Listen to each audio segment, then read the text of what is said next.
and welcome to the third episode of Let's Talk Cricket podcast. And today we won't be analyzing and weighing up on the happenings over the last week, but we shall be having kind of a debate. I'm Devang Naik, and I've got with me Tresna, Weldon, Rahil, and our stats guru Raj. So here it's how it's going to be like. Each of us will be conferring on a specific topic, and if the other guy disagrees, they can counter it and they can point out their arguments.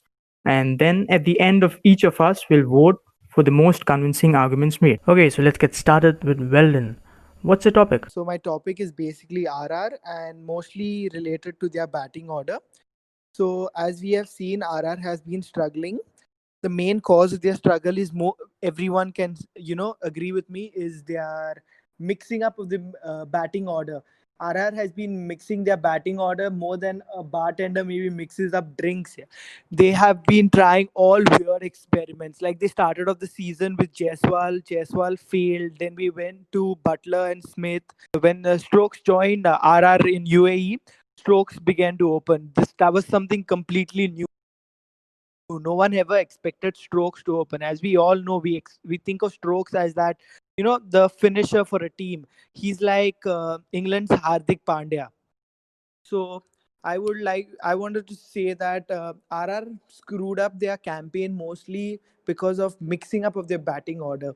Uh, as we all know, I'll just give you the stats of Butler. Butler is better as an opener as compared as down the order, but RR has pushed Butler to play down the order, where we all know that Butler's stats are literally amazing as an opener. He averages around 51 with a strike rate of 157. But when he plays down the order, say like at number 5, the average is just 23 with a strike rate of around 130. So you can see the difference. Butler is a pure good form opener, and RR has not been utilizing him. Whereas Uttapa, initially he was played down the order. Uttapa is also an opener. RR has been keep jumbling, trying to find the perfect order, and I think this has been one of their main issues for IPL 2020. Yeah, basically, I would agree with Weldon. Butler is a really good opener, and it's really surprising to not see him right at the opening for Rajasthan. The recent match that RR played versus Mumbai Indians, that is one exception where Stokes actually played a good innings. But Stokes as an opener is not as good as Butler, at least. Butler deserves it more than Stokes. Stokes, even in international cricket, he's been batting at number 5 and has been consistent. And even for Rajasthan Royals in the last previous season, he's been consistent throughout. I don't understand why they have been sending him to open the batting when you have openers like Robin Uthappa and Josh Butler. Because Robin Uthappa who can settle down, and then there's Josh Butler who can just keep on going. So I think it's a very silly decision made by Rajasthan Royals. Okay, so you don't want to talk about what should be the ideal lineup for Rajasthan Royals. If they had made that kind of a lineup, they would have done better. Yeah, if you ask me, the ideal lineup for RR, which could, like completely enhance their performance, I would say Uttappa opening with Butler, followed by Steve Smith, Sanju Samson at number 4, and then obviously Stokes at number 5. That is his ideal batting position. Then followed by Tivatia, and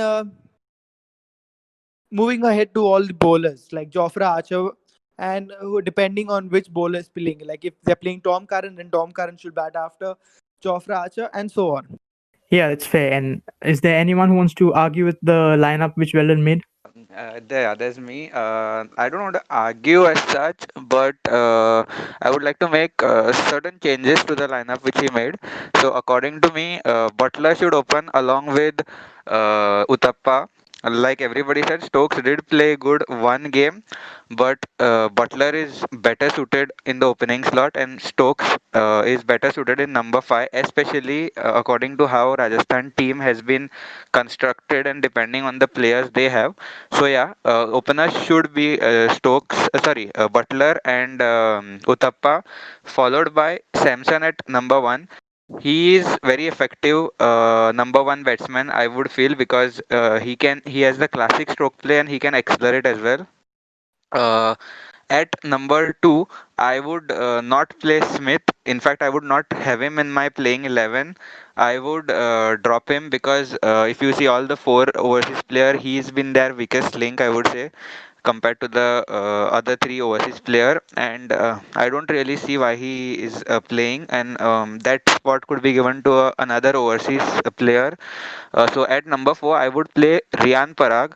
Yes, he is very young, but he has shown his potential and talent in many games, and so that is why if he gets more time, it will be better for RR. Number five, of course, Ben Stokes. That is his most ideal position according to me.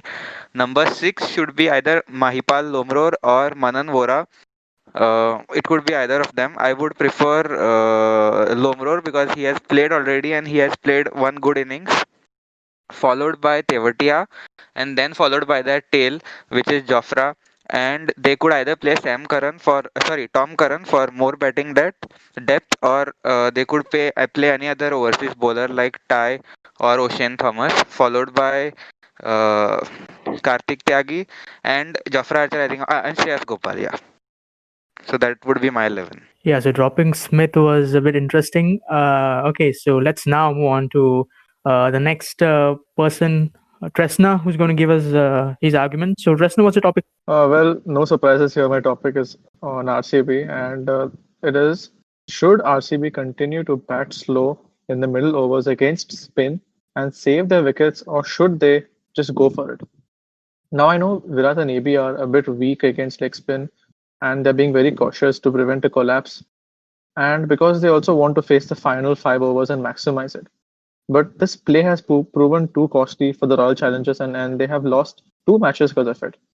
It happened today too against CSK. RCB had a good start, but they just didn't accelerate, and they lost wicket after wicket in the death and managed a very meager score, which was too easy for CSK. And every team has noticed this weakness in the RCB batting attack, and they're taking full advantage and going all guns blazing with the spin bowling for the middle overs. They have realized that if you want to contain RCB to a low total, it's very simple. Just take an extra spinner. RCB cannot afford to continue this if they plan on making it to the playoffs.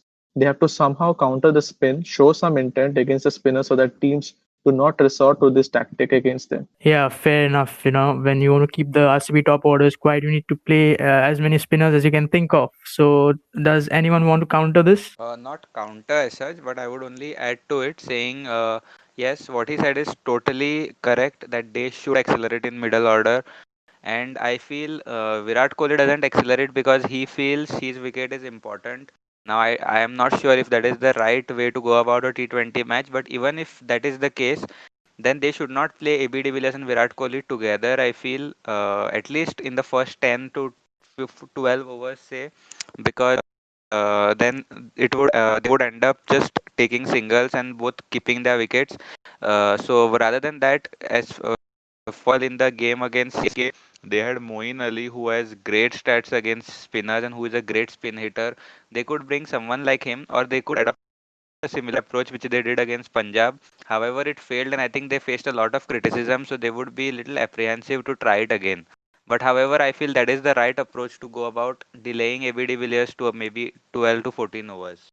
So that's all I would like to say. And yes, they have to accelerate in the middle over. They could have gotten away with playing slow in the middle over so far, but if they want to win the tournament, that is one major issue they have to address. Yes, fair enough. And who does not remember about Moeen Ali's knock against Kuldeep Yadav last year? Okay, so now moving on to Raj, you again. Tell us about your topic. Oh yeah. So my topic is how people jump their guns when a youngster plays well, and how they directly give him an entry in the Indian national squad. It has happened a lot this year, right from Devdutt Padikkal. He's 250s in the first 3 games, and everyone wanted him in the Indian team. Then Tevatia, he's 2 good knocks, and everyone wanted him in the Indian team. And it keeps happening. It happened with Ravi Bishnoi as well. So I feel people should not jump their guns so soon. They should give them time, because all the players who are presently in the Indian team, they are there because they have been performing consistently, and they should not be replaced by someone just on the basis of one or two performances in IPL. The biggest thing, biggest one I noticed, and the most I don't know, it was very surprising to me. Everyone wanted Rishabh Pant to be replaced by Sanju Samson or Ishan Kishan after their one or two good knocks in the beginning of the tournament. However, those calls faded as their performance faded as the tournament progressed. So that is one classic example. Just on the basis of one or two matches, you cannot judge that. What they have done in two matches, Pant has been doing since the last two seasons. Yes, he may be having a bad season this year, but overall, he has been phenomenal in IPL as compared to the other two. And yeah, they both are also deserving, but they still need time and they have to perform consistently. That is all I want to say. That you don't give youngsters time to perform and don't directly drag them into the Indian team. Let them perform consistently for many years. Rohit Sharma, Virat Kohli, Shikhar Dhawan, they all are in the team because they have performed consistently for so many years. Even Rishabh Pant, he has earned his spot, I would say. So yeah, that is my topic. Do not jump the gun. Do not rush to bring a youngster into the team. Give him time. Let him perform consistently, and then let him come to the national team. Yeah, fair. Does anyone want to counter this? Yeah, you said about Rishabh Pant, Sanju Samson and Ishan Kishan should not be given a chance. I kind of disagree with that. Samson is a very good player. He deserves a chance. Pant has been performing, but at the same time, he hasn't been that great. Besides the IPL, in IPL, he has been putting in good efforts for DC, but for the Indian team, he hasn't been that consistent. Maybe giving a chance to Sanju Samson wouldn't be a bad thing. The only reason Pant is chosen over Samson is because he's a left-hand batsman, and that's what India want as of now. Definitely. I'm also not saying to never, to not give him a chance ever.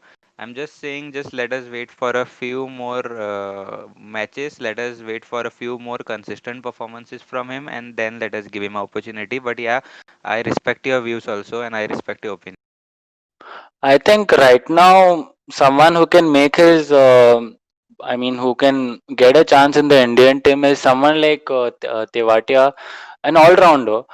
I don't think any top order can make it right now until and unless if someone like Rohit Sharma is injured or they are willing to give a youngster a chance, someone like Devdutt Padikkal can get a chance.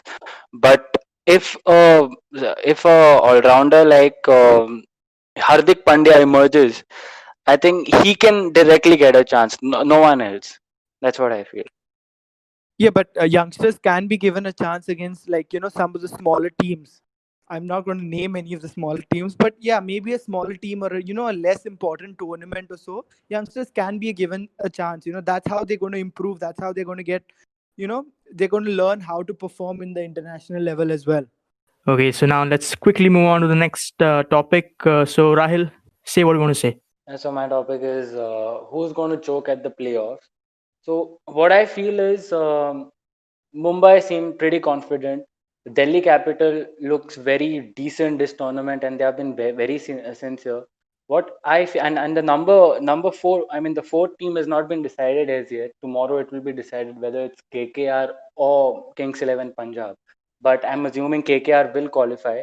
But what I feel is RCB might struggle at the playoffs um, because even if you see the previous tournament and even if you see Virat Kohli, even for India, at the main matches he's been struggling.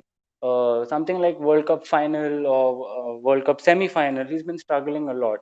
So I'm thinking, RCB might struggle this playoffs.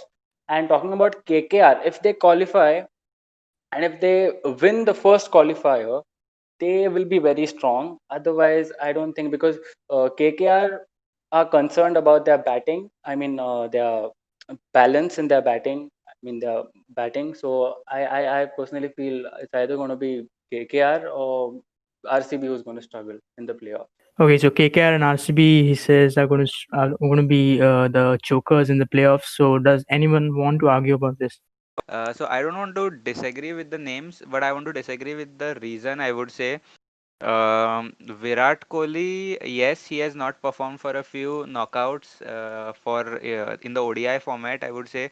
but he also has performed in the T20 World Cup for the semi-finals and for the finals, and he has also played not that great, but he has not played that bad also in the IPL playoffs. However, I think yes, they will choke, but because of their other weaknesses, like already has been spoken about, their middle order unable to accelerate in the middle order, and also because of their bowling. I know their bowling has been good so far, but I've noticed that if they're bowling good, then they continue bowling good. But if they start bowling bad, then they are not able to make a comeback. That is what I feel. So a period of 3-4 bad overs, and it is they sort of give up. So that is one thing they should not do. I'm not saying they give up deliberately, but they sort of lose the confidence. So that is those two are their weaknesses at the moment. And of course, Aaron Finch has to fire somehow. He has been backed so much. He has been given 11 games. I think even Chris Gale wasn't backed so much as they are backing Aaron Finch. So yeah, he has to perform.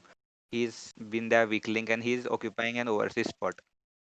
One more thing, what I feel is, I don't know, but what I feel is, why don't RCB get someone like Moeen Ali, or instead of Aaron Finch, because it will give you an option of an off spin also.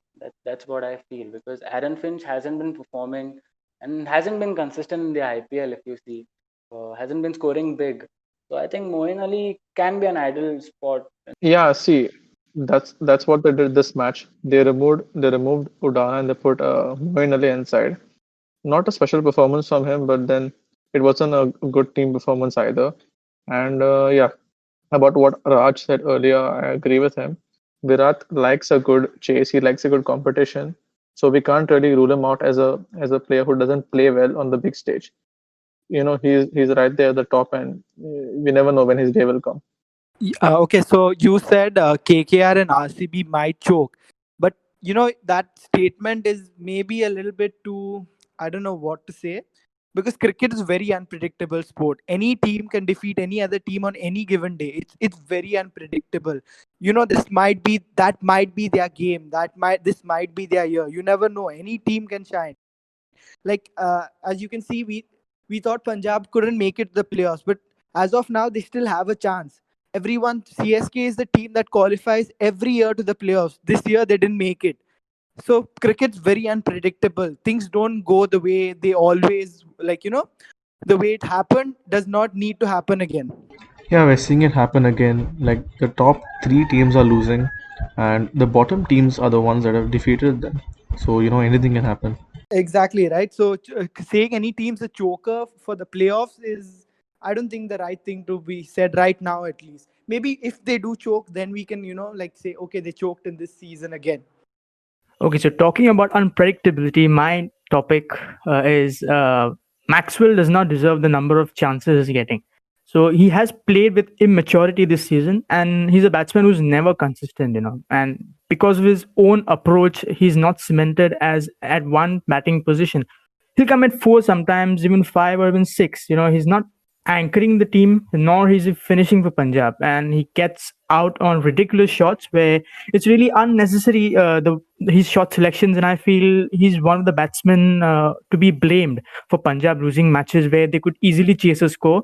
So what I'm saying is Nisham should replace him for who he is, a matured player comparatively and can anchor as well as play as a finisher. I know he does not have the best of stats in a T20, whether it's international or IPL, but at least a good replacement for Maxwell, who can bowl you 2 overs. And I think it's high time they make this change, as they are very much, proceeding in the higher level in the tournament. They're at least trying to proceed in the playoffs. But what I feel is, Maxwell. He has been. I completely agree with you, Devang, because he has been completely immature in his shot selections, and he doesn't look like an Australian player. He doesn't look like that established Australian player who's known as a game changer. And I personally feel that he's a major reason why Kings 11 Punjab has been losing. And Jimmy Neesham, I think he's going to do better instead of getting playing Glenn Maxwell, because even in the last game, if you see, he didn't score anything, and I don't think he deserves another chance. That's what I feel, because he's been too immature. It doesn't look like a, sorry to say this, but it doesn't look like a player like from a country like Australia who has been. Yeah, and speaking of Maxwell, is he has never been consistent. He's just like another Australia's Shahid Afridi who has never been consistent for for any team, whether it's Kings 11 or for Delhi Daredevils or Delhi Capitals. He's never been consistent for years now, and so I think the shots and the way he plays, I think he's totally lost his natural game. After the series versus England, he performed well. He scored a century in the last match versus England as well. But once he stepped his foot in the UAE, he's been playing really immature shots, and I don't know. He's not trying. He's not looking as if he's trying to win it for Punjab. He's not contributing to a win, and I would say, yeah, he's you can blame him for the times and the how Punjab has lost the matches. Yeah, I actually agree with you. Maxwell has been given too many opportunities, but then at the same time, I also understand from where KXIP is coming. He may be not performing right now, but he's very unpredictable, and you never know when he may start hitting. And so I think that Punjab is keeping him in the hopes that he starts hitting soon. Okay, so now this is a time where we all vote which the topics we've all found to be the most convincing. So you can start voting. I think we'll go by the order which we went by starting each other's topics. So Weldon, you can start voting. Who did you find the most convincing? Okay, so the most convincing, I think I would go with you, Devang. Maxwell, and he's struggling to get in form. A lot of points I agree with, but yours stands out the most. Like, I can agree the most to your point, I guess. Yeah, thanks a lot, Weldon. So let's now take Fresner's vote. Yeah, even I agree with everyone, but to me, the standout point and the one that I agree the most is Raj, because it's true that youngsters always perform really well in their first few games, but then once the players, get to understand the way they play, they learn ways how to, outdo those youngsters. So you need to give them time. You need to see how they perform over long periods of time. Yeah, so let's move on to now. Let's take Rahil's vote. I do agree with Devang, but I think I agree a lot with Feldon's thing about Rajasthan Royals opening pair. So I think it was a very silly decision of sending someone like Ben Stokes to open, and I think Rajasthan. I mean, their batting lineup is the reason why they are not into the top four, because they were looking very strong at the start, and once Ben Stokes came in, they sent him to open the batting and started doing experiments. I think I agree on Weldon's point of view. Yeah, so Raj also has given a lot of opinions and arguments for others topics as well. So Raj, let's take your vote now. Yeah, so everyone gave a pretty valid point, which was not totally wrong, and which had truth in them to some extent. And while deciding the best one, I would. It was a tough call between yours, Devang, and Tresna, who talked about RCB's middle order. So I would go with Tresna. You can call it RCB bias because I am a RCB fan, or maybe not, but his point of view I like the most. So my vote would go to Tresna. Okay, so I'm voting for Raj. He spoke about not to rush, uh, about saying of anyone, any fan saying that let's pick this youngster who just performed in one season. It's better to give those youngsters a time and not judge just one young player based on how he's performed in one season. Because even I thought that in 2016, I guess Basil Thampi did a very good job for Sunrisers Hyderabad, and then I thought he should play for India because India needed that pacer, a young aggressive pacer. But then the later seasons, they performed really bad for Sunrisers Hyderabad, and now he's not even in the team. So actually, that is practical to not rush and to just give them some time and not judge any youngster with just one season. So congratulations, Raj Ramani, you've been voted for the most convincing topic you have argued today. And you want to say anything? Thank you so much. Thank you, everyone. Everyone, it was a great discussion today. And as I already said, everyone put forth their point of views very nicely, and everyone's point of view had somewhere to it some truth. And yeah, it was a great. It's a great feeling winning. Yeah, it's a great feeling, I bet. And it's been fun having our first debate on podcast. And thank you everyone for tuning in and supporting us. And do check our story and answer whoever's topic or argument you'll found convincing. And keep supporting us and stay safe. Peace out.